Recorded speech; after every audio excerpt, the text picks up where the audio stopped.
हमारे साथ हैं वरिष्ठ हृदय रोग विशेषज्ञ डॉक्टर मनोज गुप्ता। डॉक्टर साहब, एक बड़ा अहम सा प्रश्न है। कोविड के बाद जिस तरह से कार्डियो अटैक आ रहे हैं, कोई चलते हुए गिर जा रहा है, डांस करते हुए, हंसी खुशी का माहौल है, उसके बाद भी इसको लेकर के क्या जनता को आप सजेस्ट करेंगे, किस तरह से जो है तो इस चीज़ को फेस करें? बड़ा ही इम्पोर्टेंट क्वेश्चन है ये, और एक लोगों में जिज्ञासा भी है कि जिस तरह से हम इधर बीच पिछले कुछ सालों में देख रहे हैं कि इवन हेल्दी, जो अपेरेंटली हेल्दी दिखने वाले लोग और काफ़ी फिट, अचानक से जिस तरह से सडन डेथ हो रही है, बड़ी चिंता की बात है ये। और कई बार लगता है कि ये क्यों हो रहा है। तो ज़्यादातर इस तरह की कंडीशन, जैसे सडन कार्डियक डेथ इसको हम लोग बोलते हैं, कि सडन कार्डियक अरेस्ट या सडन कार्डियक डेथ। और एक महत्वपूर्ण कारण, जैसे कोविड के बाद हम लोग ज़्यादा जागरूक हुए हैं इस तरह की घटनाओं को लेकर के। तो एक तो मैं कहूँगा कि जैसे जो इधर पिछले कुछ वर्षों में या कई भी डिकेड्स में कह लीजिए कि जिस तरह की हम लोगों की दिनचर्या हुई है, एक मोबाइल एरा हम लोग इसको बोलते हैं, जब ज़्यादातर लोग मोबाइल फ़ोन पर काफ़ी अपना समय व्यतीत करते हैं, तो एक तरह से कहा जाए कि एक फिजिकल इनएक्टिविटी कम हुई है लोगों की। जो समय पहले लोग घूमने फिरने, टहलने, एक्सरसाइज इत्यादि पर दिया करते थे, अब लोग कन्फाइंड होकर अपना ज़्यादातर समय टीवी, मोबाइल फ़ोन, इस तरह से। तो एक फिजिकल इनएक्टिविटी कहिए। And genetically as an Indian हम लोग कंपेयर टू वेस्टर्न पॉपुलेशन, हम लोग ज़्यादा प्रीडिस्पोज्ड हैं हार्ट अटैक या हार्ट की बीमारियों के लिए। कहा जाता है कि हम लोग करीब 10 साल पहले, वेस्टर्न पॉपुलेशन के कंपैरिजन में 10 साल पहले हार्ट की बीमारी हम लोगों को हो रही है। हम लोगों की हार्ट की बीमारी नंबर्स में भी ज़्यादा है, फैटेलिटी में भी ज़्यादा है, और सीवियरिटी जो कहा जाता है कि हम लोगों की डिजीज़ उन लोगों से कहीं ज़्यादा सीवियर होती। कई जेनेटिक फैक्टर्स हैं, कई एक्वायर्ड रिस्क फैक्टर्स हैं, there are many risk factors. तो ये सारी चीज़ें हैं। अब ये होता है कि कई बार रिस्क फैक्टर्स कुछ ऐसे होते हैं जो नोन होते हैं, कुछ अननोन रिस्क फैक्टर्स होते हैं। तो बड़ा ज़रूरी होता है कि इन रिस्क फैक्टर्स को समय पे पहचान लेना और समय रहते अपने सिम्टम्स को पहचान लेना। हम लोग कई बार अपने सिम्टम्स को भी इग्नोर करते हैं, और हालांकि कई हार्ट अटैक 30-40% केसेस में फर्स्ट टाइम आता है, मैसिव आता है, कोई सिम्टम्स नहीं होते हैं। कई बार छोटे मोटे सिम्टम्स होते भी हैं जिनको इग्नोर कर दिया जाता है, और वो फिर बाद में एक बड़ी परेशानी का कारण बनते हैं। एक और बात है, जैसे हम लोग देखते हैं कि आधे केसेस हार्ट अटैक के हम लोगों की पॉपुलेशन या हम लोगों का जो परिवेश है, इसमें करीब 50% हार्ट अटैक यंग पॉपुलेशन में हो रहे हैं। यंग का मतलब आप समझ लीजिए कि जैसे 50-55 साल से कम एज में आधे हार्ट अटैक, जो बड़ी चिंता की बात है, क्योंकि हमारे परिवार या सोसाइटी का जो अर्निंग मेंबर्स है उसको हार्ट अटैक हो रहा है, और उसकी वजह से सिर्फ उसका नहीं, पूरे परिवार पर इसका फ़र्क पड़ता है अगर किसी भी यंग एज। और बड़ी चिंता की बात यह है कि 25 से 30% हार्ट अटैक के केसेस 40 से कम उम्र की एज में हो रहे हैं, जो कि ठीक से, जिस पर मतलब कहा जाए कि सबसे बड़ी जिम्मेदारी घर के जिस सदस्य पर होती है। ऐसे में बहुत ज़रूरी है कि रेगुलरली अपना चेकअप कराएं और सिम्टम्स को समझें, रिस्क फैक्टर्स की जांच करें। सर, आपने सिम्टम की बात की है, तो वो सिम्टम कैसे? सामान्य आदमी तो लग रहा है कि कोई रंगमंच पे है, कोई रामलीला कर रहा है, कोई डांस कर रहा है, कोई चलते है, कोई जिम में है। तो जिम की बात तो मान सकते हैं, कुछ फिजिकली ट्रेस पड़ा होगा, लेकिन सिम्टम को कैसे फॉलो करके कैसे वो डॉक्टर को पहुंचता है? बड़ा ही जो है इम्पॉर्टेंट क्वेश्चन ये है। और जैसे सिम्टम्स जो होते हैं, जैसे एक बड़ा इम्पॉर्टेंट सिम्टम है जैसे सीने का दर्द, जिसको हम लोग बोलते हैं।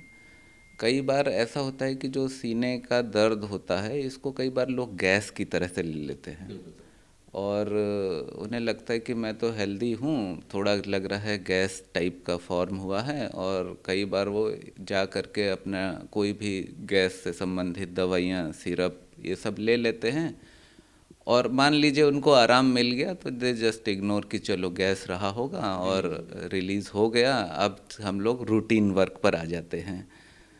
व्हाट हैपेंस कि चलिए आराम हो गया, और अगेन फिर से पता चला 5 दिन 6 दिन इवन कई बार महीनों बाद अचानक से दे रियलाइज़ कि हार्ट अटैक हो गया, अब सीने में तेज़ दर्द हुआ, बेहोश हो गए, इस तरह के सिम्टम। तो एक ये जो है एक सीने का दर्द। दूसरा लक्षण होता है जैसे अचानक से बैठे बैठे पसीने का आ जाना, पसीना इन द जैसे आप एसी में बैठे हुए हैं या बड़े कंफर्टेबली बैठे हुए, तेज़ी से पसीना आया, तो ये हार्ट अटैक का लक्षण होता है। कई बार चक्कर का आ जाना, बहुत एक्सेसिव थकान होना, धड़कन का असामान्य रूप से महसूस होना, ये सब कई बार हार्ट अटैक के लक्षण होते हैं। और उन लोगों को विशेष तौर पे सतर्क रहना चाहिए जिनके पास हार्ट अटैक से संबंधित रिस्क फैक्टर्स होते हैं, और ये बड़ा ज़रूरी है अपने रिस्क फैक्टर को जानना। जैसे शुगर की बीमारी हो गई, ब्लड प्रेशर की बीमारी हो गई, मोटापा हो गया, और जो है कई लोग ऐसे हैं जो टोबैको और तंबाकू या इस तरह का सेवन कर रहे हैं, या ड्रिंक्स भी बिल्कुल। और जो जैसे कि किसी की फैमिली हिस्ट्री है, सपोज़ किसी के पेरेंट्स हैं जिनको 50-55 साल की उम्र में हार्ट अटैक हुआ है, तो जिसको family history of premature CAD कहा जाता है, कि यंग एज में किसी के फैमिली में हार्ट अटैक या हार्ट की बीमारियां रही हैं, तो वो लोग ज़्यादा प्रोन रहते हैं। ऐसे लोगों को विशेष रूप से सतर्क रहना चाहिए, नियमित रूप से अपनी जांच वगैरह कराते रहना चाहिए। मतलब यह है कि ये जो सारे सिम्टम आपने बताए, इन सिम्टम जरा सा भी दिखे तो जरूर जो है तो बिल्कुल डॉक्टर से जो बिल्कुल है तो संपर्क। बिल्कुल। देखिए अपने हार्ट के प्रति जागरूक रहना जो है बहुत इम्पॉर्टेंट है, और अपने सिम्टम को पहचानना बहुत है, और नियमित रूप से कोई भी व्यक्ति हो अपने स्वास्थ्य के प्रति उसको हमेशा सतर्क मतलब जागरूक रहना चाहिए, और जांचें कराते रहना चाहिए। सर्टेन भिन्न भिन्न सोसाइटीज़ द्वारा गाइडलाइंस दी जाती है कि हाँ इस एज ग्रुप के को अपनी इन सब जांचें इस तरह की करा लेनी चाहिए। कोलेस्ट्रॉल से संबंधित गाइडलाइंस हैं, हार्ट चेकअप से संबंधित गाइडलाइंस हैं, तो उन सबको हम लोगों को अवेयर भी करते हैं। हम लोग देखते हैं कि विभिन्न समाचार पत्रों में ये सब समय समय पर निकलते भी रहते हैं, अवेयरनेस कॉलम्स होते हैं, वो निकलते रहते हैं। तो आम जनता में धीरे धीरे बढ़ रही है जागरूकता, इसको और फैलाने की ज़रूरत है। ओवरऑल यही है कि अपनी बॉडी को फील करें, कहाँ क्या हो रहा है उसके बारे में बिल्कुल थोड़ी बिल्कुल, समझ शरीर बताता है आपको कि हाँ कुछ न कुछ प्रॉब्लम आने वाली है, और नहीं भी तो अपना बीच बीच में अपना चेकअप कराते रहे। इग्नोर करना ही सबसे ज़्यादा खतरनाक। बिल्कुल बिल्कुल। एक डॉक्टर साहब, एक बहुत बड़ी भ्रांति इस टाइम लोगों के बीच में है कि वैक्सीनेशन जो हुआ है उसको लेके भी मौतें हो रही हैं, ऐसा भी लोगों के अंदर भ्रांति है। हाँ हाँ, ऐसा हो रहा है। ये एक ऑब्जर्वेशन है लोगों का कि जो है हाँ इस तरह के वैक्सीनेशन के बाद हार्ट अटैक और इस तरह, ये देखिए इसको पे अभी कुछ कह पाना मुश्किल है, और ये सब जब तक कोई इस पर कोई प्रॉपर स्टडी या इस तरह की कोई चीज़ नहीं आती, इस पर कोई कमेंट नहीं किया जा सकता।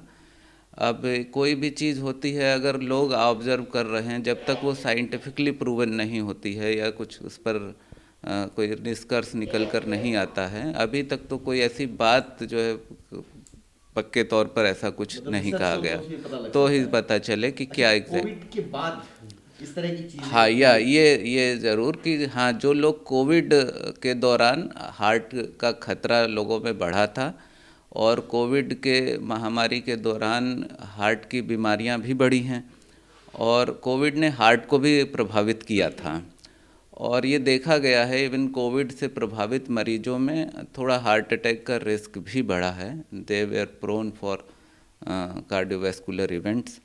तो ये चीज़ें तो थी ही। मतलब जो पॉजिटिव रहे हैं उनको बिल्कुल ज़्यादा पॉजिटिव, हाँ, या जो लोग कोविड से प्रभावित रहे हैं उनमें या हार्ट के मरीज जो थे जिनको कोविड हुआ उनको ज़्यादा सीवियर कैटेगरी का कोविड हुआ, और they are coming nowadays also कि वो जो जिन लोगों को सीवियर कोविड हुआ था काफ़ी समय तक वो कुछ ना कुछ सिम्टम्स ले करके चाहे पैल्पिटेशन हो इस तरह से आते रहे हैं, तो Covid has affected heart, that's